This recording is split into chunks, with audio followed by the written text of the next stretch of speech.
All right. Oh, So we're gonna figure this thing out. this meeting is being recorded. Okay. All right. Make sure.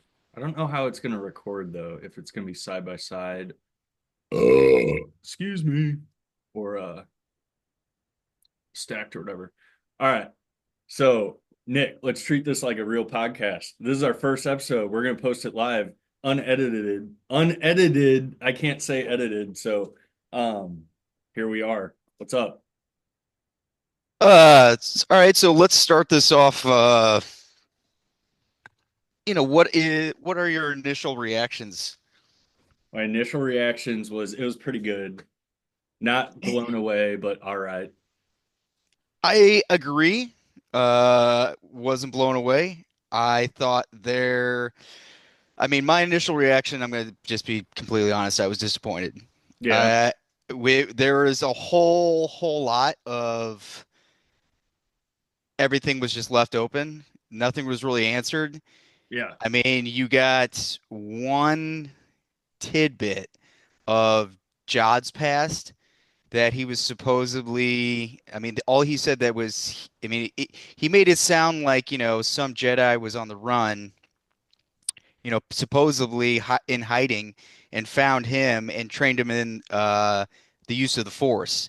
Yeah. Or it was like, hey, he was a Padawan and he wasn't really telling him much about it. And like them hunting him down was like, the Order 66 type shit.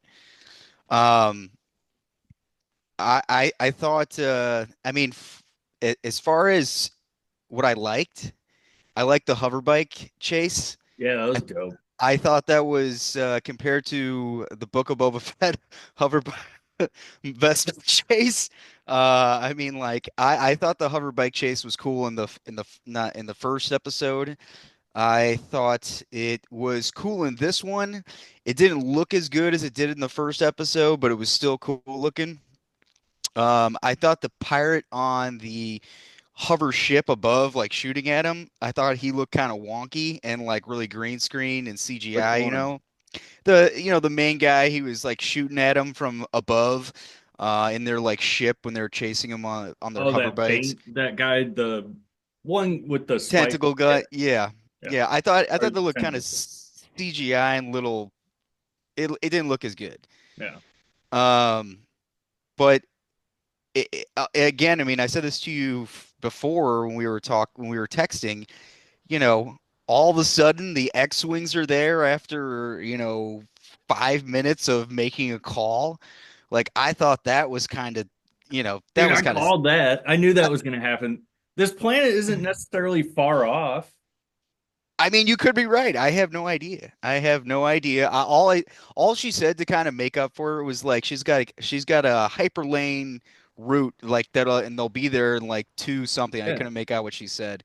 Yeah, Uh, but as far as they knew, it was just like a gas planet, like hmm uninhabitable. So like they never messed with it. hmm Um, okay, so before we get too far into the weeds, let's introduce ourselves. I'm Bill Marchant. I don't know shit about shit, but we're going to talk about Star Wars and fun stuff. So, Nick, who are you? I'm Nick Ramza. This is our first time doing this, so we're gonna start in the end, and hopefully we're gonna start talking about the other episodes, the entire series as a whole, and what this could lead into. Um, but yeah, All right, so those are some initial reactions, some intros. Let's get into the episode, and I got some questions too that you hit on. Um, so first off, real quick, just jumping ahead, what's her name? The gray Jedi, that the bald, white skin Jedi with the two sabers that went dark. She had the storyline crossover with Ahsoka, where oh they Lord. bombed the Jedi Temple in Clone Wars. Oh, is that Barris? Barriss Offee, that's her name. I Yeah. could not think of it for the life of me. Anyway, is there any chance that Barriss Offee is the haggardly woman that saw Jod on the side of the road? That was one of my first thoughts. I thought that too. I mean, like, I don't know why I was thinking about her, but I was, and I don't know what reminded me of that, but I definitely was reminded of her character. Yeah. I don't know what it was, but I was reminded of her character. Um, and we're not going off of I. What was that show that they came out with? Was it like uh, The Ahsoka show? no, no, no, like that. It's kind of like that what if type stuff, but Star Wars is like Long Oh Live the no. Empire or something like that. No. Where they showed her and she like gets trained as like an inquisitor, and then she Oh. and then she like Barris like you know turns back to the light, and then all of a sudden she's like ends up on some old like planet as like an old woman, like she's been helping out this like planet for like years and years and years. It's like like a do-gooder or something like that. Yeah, that was that Tales of the Jedi or something? Yeah, it was either Tales I of the think it was. Jedi or Tales of the Empire, whatever the heck it's Yeah. called. I don't. That's not canon though, right? No, it is. Oh, For it sure. is. Hmm. Well, I mean, that's kind of like, I mean, that was, I mean, if that's true, then like, that was part of her story. I don't know how that would tie in Right. because she definitely was training to be an inquisitor. I don't remember that part of the story, but I believe you. Like Hmm. I haven't watched that in like a year or two or whatever. Hmm. All right. So anyway, back to Skeleton Crew, the episode. Yeah, we haven't even said the title of the episode. Skeleton Crew. What was it was The real good guys. the real good guys, yeah. So yeah, overall, like we already went through our initial reactions, but like just going through the episode step by step, like why at the end of the last episode, I thought it was really dumb when Jod ignited his lightsaber with the families there, and they're like on the walkway, and he just ignites the lightsaber, like cool guy. And now this episode starts, and he turns off the lightsaber and puts it away. So why did he ignite the lightsaber and then put it away immediately? Just to say, I, like, I'm from the New Republic and I'm a Jedi. I mean, I thought that too, but I was just like, I guess he was either A, showing off, or B, just being like, hey, I'm a Jedi or something too, plus the emissary, because that's what he says to the supervisor. He says, hey, my name is Jed, I'm an emissary But and I'm a Jedi. But yeah, I mean, that was my initial thought was like, hey, I thought he was gonna, start threatening him or right then and yeah, there. do anything like that was my and that jumped out at me because that's bothered me ever since Solo, the Star Wars stories movie, the Solo movie. At the end when Maul is talking to what's her face and just ignites his lightsaber and then he turns it off and then they ends the freaking force call or whatever It's the sky call. called And being a badass. yeah, and it's just stupid like badass stuff. Like why ignite a lightsaber other than just to show off? So I don't know. That jumped out at me as dumb. And yeah, something from Solo that kind of crept back up. Yeah. I mean, what I liked the kids in like this episode. I mean, they've been good actors throughout this entire thing. Who I have not liked, and I really did not like her in this episode was Fern. Yeah. I thought she was annoying, and I was just like, oh my God. I mean, like all the other kids actors, they were good, and her character is just. Come on, Yeah. you sound annoying, and it's just I don't know. Yeah, She was she's a little bugging bit me. annoying. I don't know. I when she got like all sad towards the end, like emotional, like I was into it, whatever. But uh But what did you think? I mean, we both called the supervisor being some AI HAL looking thing. yeah, yeah. So they get up to the AI supervisor. Like we both definitely called that. It's like a droid thing. We still, yeah. So we never. Well, that's jumping ahead. We never found out like Captain Renaud, like whatever happened with that. I mean, we can fill in the gaps based on what we know, but like we don't really know much, and I guess that's intentional. Um, Well, I mean, like this really wasn't much of a finale. This was like an episode before the finale. They didn't really tie anything up. They didn't put anything, a nice little bow on anything, because again, we didn't find anything out about, the supervisor, the captain, uh, Renard. We didn't find out anything about like, what happened with these planets in the past. We didn't find out, you know, any kind of backstory whatsoever.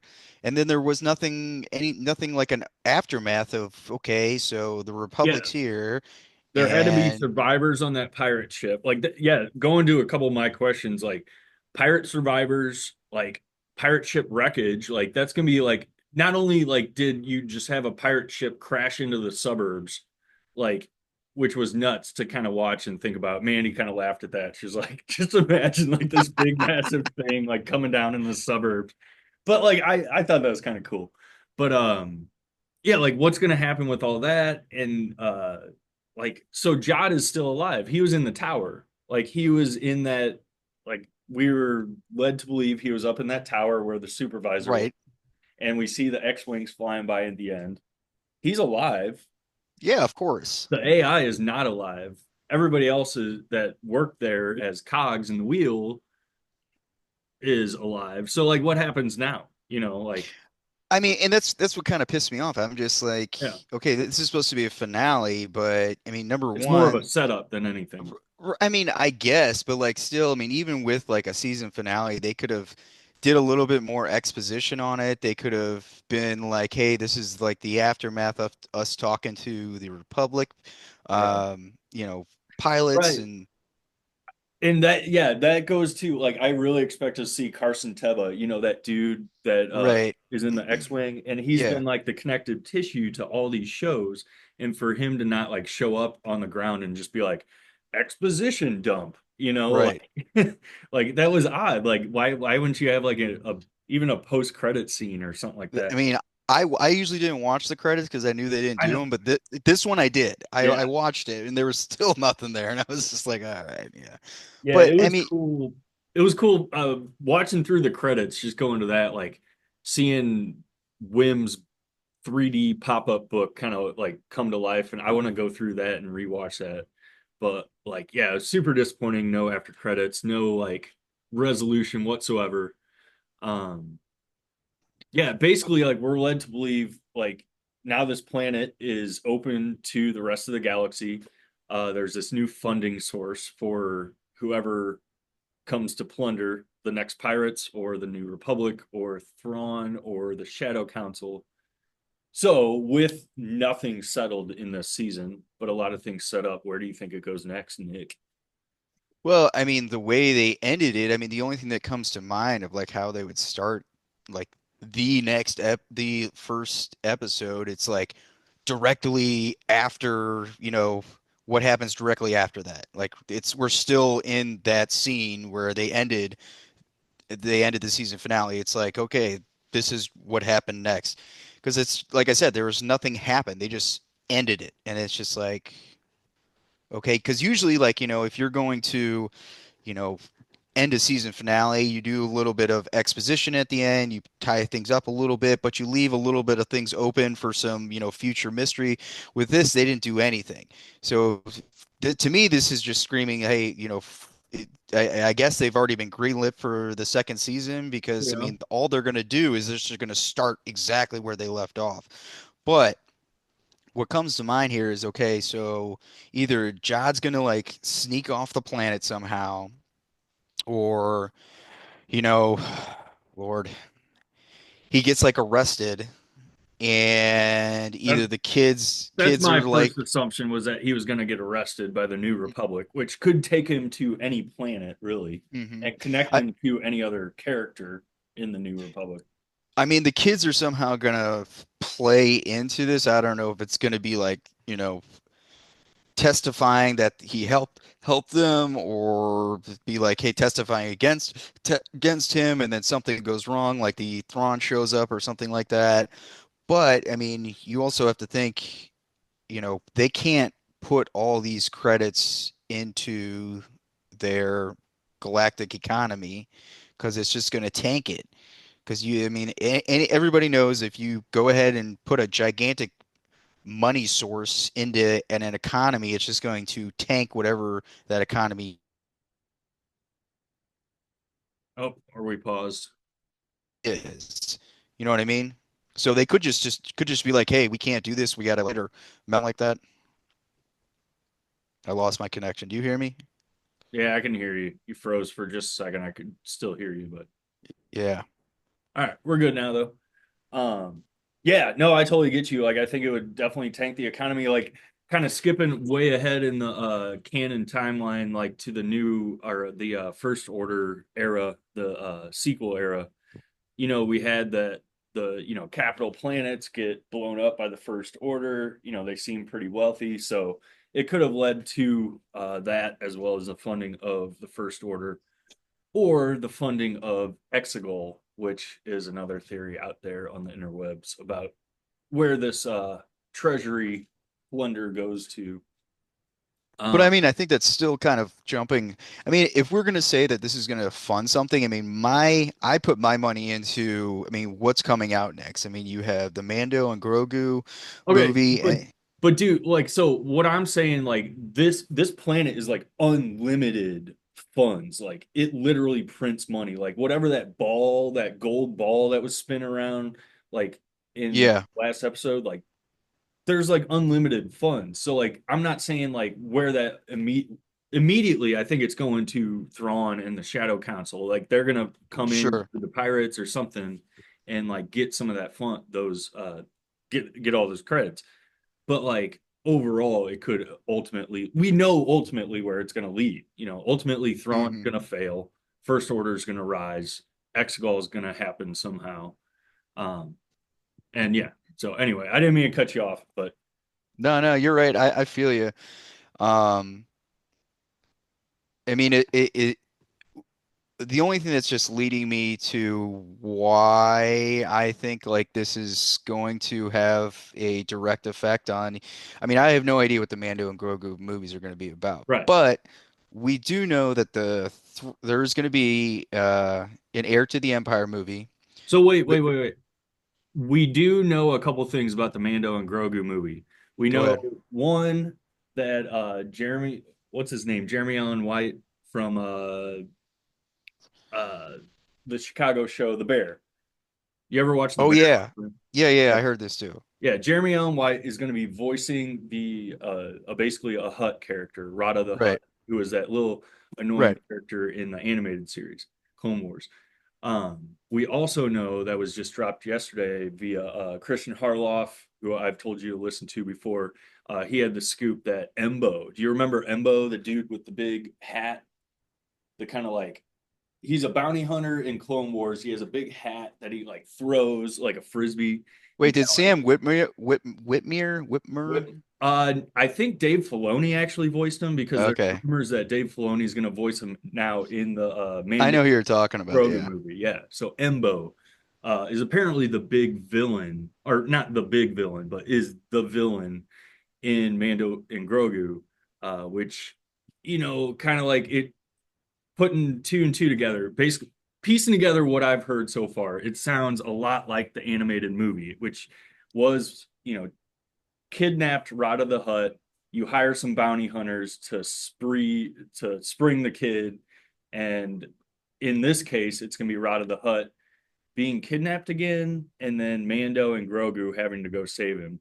And I guess Embo is like a bounty hunter holding Rada the Hutt hostage. So that loosely and setup wise, we know Carson Teva has like basically contracted Mando and Grogu as like mercenaries, like for the New Republic. So they're gonna pull them in for missions like this. So I think that's what the Mando and Grogu movie sounds like. I have heard inklings that Skeleton Crew ties into the movie though, which like maybe it is the credits, like where the new Republic has to swing by at Atten now to pick up some credits to go pay off this ransom for Rod of the Hutt. I don't know. Hmm. What do you Hmm. think, Nick? I just said a lot of things. I know. Yeah, I don't know, man. I mean, I just don't know enough about the setup for the Mando and Grogu movie. All I do know is that hut that you're talking about. I remember seeing like some sketch art, and he's supposed to be jacked. He's not supposed to be like Yeah. yeah, he's supposed Well, to be no, like that's from the comics, but like they're the speculation is that they're gonna make them like that, like all jacked yeah. like that, which I don't know, like kind of weird, man. So, I mean, do we is that movie going to be coming out? Do you think before Heir to the Empire? Because wait, all we got. I mean, we really gonna have to put this into like a timeline here because, in my opinion, Thrawn is already back. I think that this is happening like One's on right. Dathomir. Yeah, I think that it's this happened like right either when Thrawn was coming back or he's back already and he's just, you know, setting up, type thing because this can't be a coincidence that this occurred, the same time frame that Ahsoka series is, as well as Mandalorian uh, timeline. Right. Uh, so,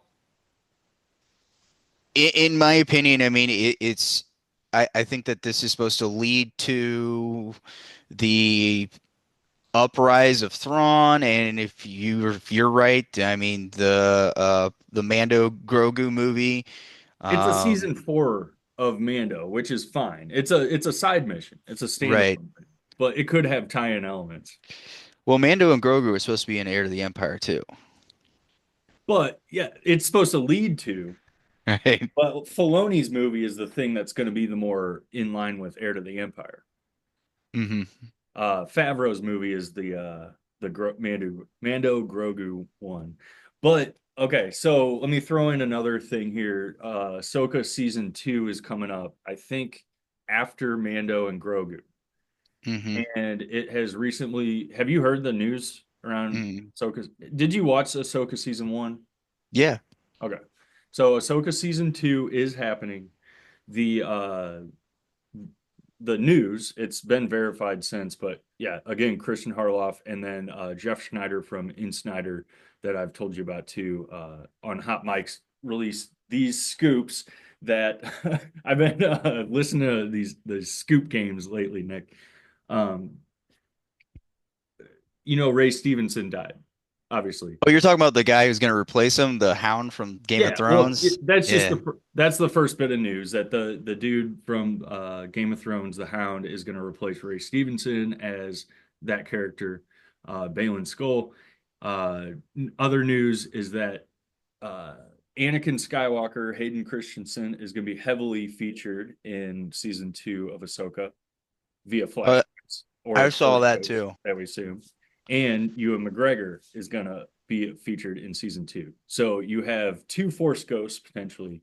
Um, Not that that connects anything to Skeleton Crew, but Skeleton Crew could.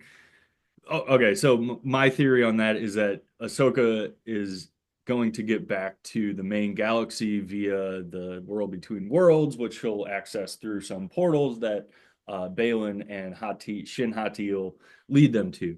And that's where she'll see Ewan McGregor and Anakin and all that.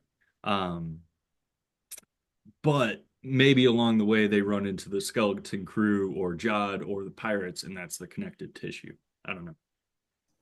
I like that idea. I like I mean, if they were going to do okay, so I have not liked this whole talk that Star Wars is dead because the Acolyte killed it, and before that, the sequels killed it. Whatever. I feel personally that this is a good way. Skeleton Crew was a good way to redeem themselves.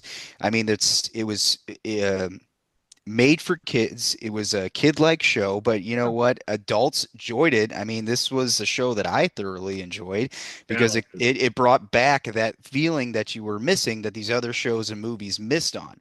Now, if they're going to do this right, they should do exactly what you said, and they should tie that show into, having Ahsoka and all them meet and do some sort of exposition type deal. But I mean, at the same time, you can't have a bunch of kids running around, Yeah, getting into danger. So I mean, it can only go to a certain point. You know what I mean? yeah, right. Which brings me back to Skeleton Crew, and let's get into favorite moments of this episode, and then we can get into like favorite moments of the season. Favorite moment of the season, it made me pump a fist when Wim ignited that lightsaber. That was so freaking dope. Because we had a a couple episodes back where he ignited the lightsaber upside down and it bounced off the thing. This episode, he was like holding it like straight in the camera. I'm like, oh my God, if he ignites that the wrong way into his own stomach, that's gonna be one thing. But he didn't do that. He ignites it, perfect timing, hero pose. That was my favorite moment. What about you, Nick? I mean, I think. Oh, I mean, this episode, I mean, it was probably, I mean, again, it's Neil's character. I mean, I like Neil's character.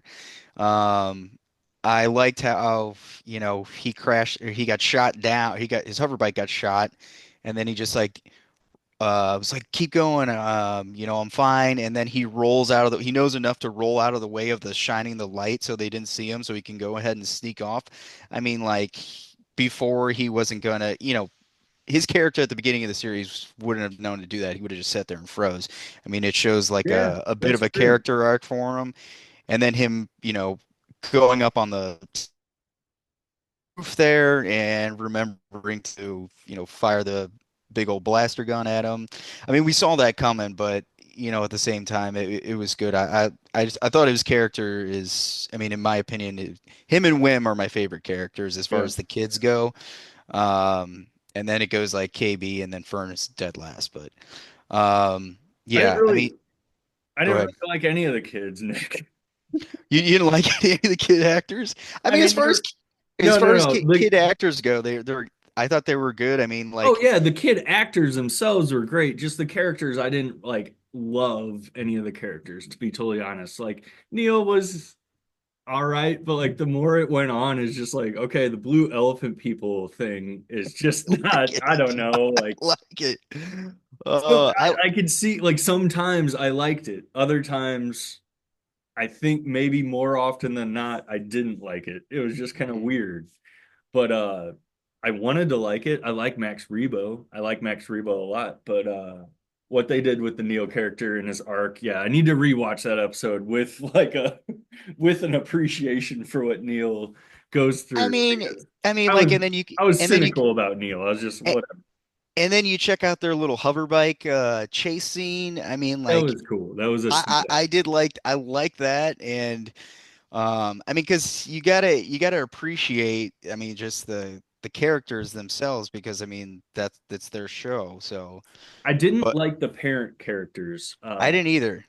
Yeah, I I didn't didn't either. dig them. The main Wim's dad, like I wanted to like him, and I get that he was supposed to be like a weird, dorky dad, and I think he played that well. Like it's not about the actor again, like it's just about like the writing of the character, I guess. I just Hmm. like his lines and his I don't know, his weirdness. Wim's mom was not that much better, or When not Wim's mom, Fern's mom. Yeah, she Fern's was mom, yeah, she was kind of a yeah, stick in the she, mud. She didn't really she do was not anything. good.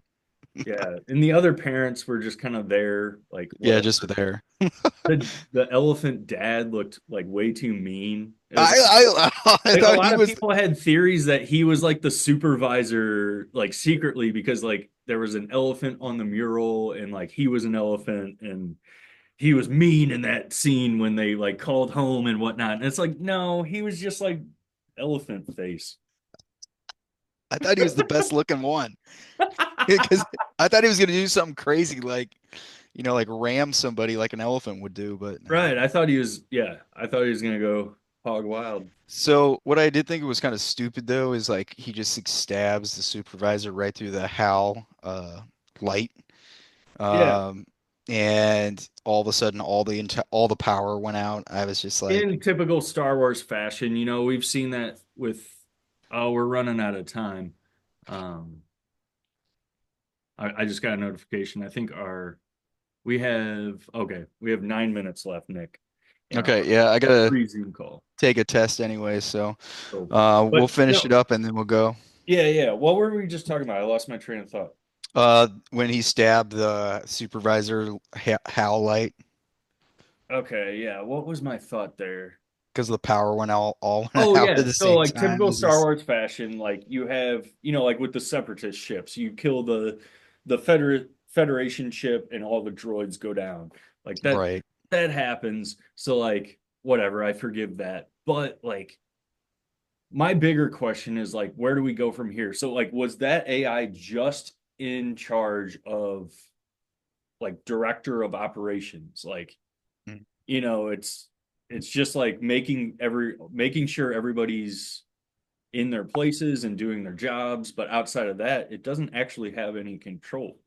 Well, I mean, I think you're right. I don't think it's needed at all. I think that everyone, all the people that are already working there already know how to run the place, so they're just going to do that.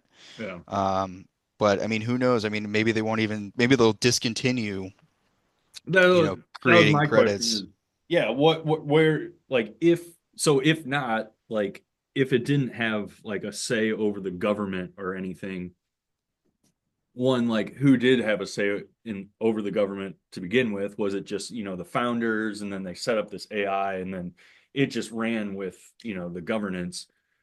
But now that that's gone, do the people form a new, more perfect union, or Yeah. do they, obviously, or not obviously, but like linearly, you would think that they succumb or become part of the new republic, which Right. ultimately becomes the First Order, or could become the First Order, faction or I something. think I think you're right with what you were saying before. That picture you sent me of that one guy Yeah, from the council. I the think Asian he's gonna, actor that's yeah. on the New Republic Jedi, or not Jedi Council, the New Republic uh, political council, and he had like a hmm little like snarky comment with Mon Mothma, or was it? I I think he's Yeah, gonna get Mon Mothma. involved and he's gonna be like, oh yeah, I'm taking control of this place, and then Right. yeah, I think he's gonna have something to do with it. I mean, I He was who shady. else? He was shady. We got introduced to him for some reason. We got introduced to the Shadow Council in, excuse me, that was in Ahsoka, right? And yeah, it's all gonna connect. I like what they're doing overall. They put out the sequel trilogy. It had a lot of open-ended and open beginning things. Now they're filling in all the pieces, how, Snoke was created, how Palpatine somehow returned, how the First Order rose and repeated history, which, you know, that's easy to see happening. Um, Do you think that what's that owl alien's name? yeah, Katie. It's spelled different, but it's KT. Do you think that little character is going to be prevalent in the next season? I thought she was like when they contacted her, like I thought it looked so stupid. She's just like, Yeah, that character is dumb, but whatever. I think that character is like the what the orange alien from the sequel trilogy that had the random cameos. yeah, Yeah, yeah. I know you're talking about it. I could see, maybe in like Filoni's movie, he she comes into play somehow. Like in Endgame, how the dwarf uh Peter Dinklage's character, he's like the dwarf character, Yeah, I know what you're talking about. Mjolnir. Yeah. He like sacrifices himself, to like do this thing. Like maybe that's where the owl comes in, in that movie. A small role, but like at least we get like a setup to it, unlike we did with Peter Dinklage's character. Anyway, I'm getting way off topic. We have 5 minutes. Nick, this is our first episode. Let's What are we going to end the let's show? uh let's Last kind five of just minutes. go over what we're gonna do. I mean, I think that we should definitely go back and talk about other episodes and then kind of the series as a whole. Um, we can do those over a couple of different ones of these. Um, I think we could definitely talk about where this is going for the Star Wars universe and just kind of some theories and stuff like that.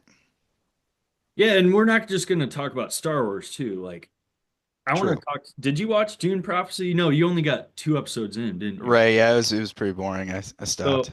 Well, I'll have to spoil the rest of the season. Like that could be an episode. Like that's the thing. Like that's what I see our channel being is like talking about, you know, um Cool sci-fi sci-fi stuff. sci-fi fantasy, like that kind of thing, but we don't have to like pigeonhole ourselves.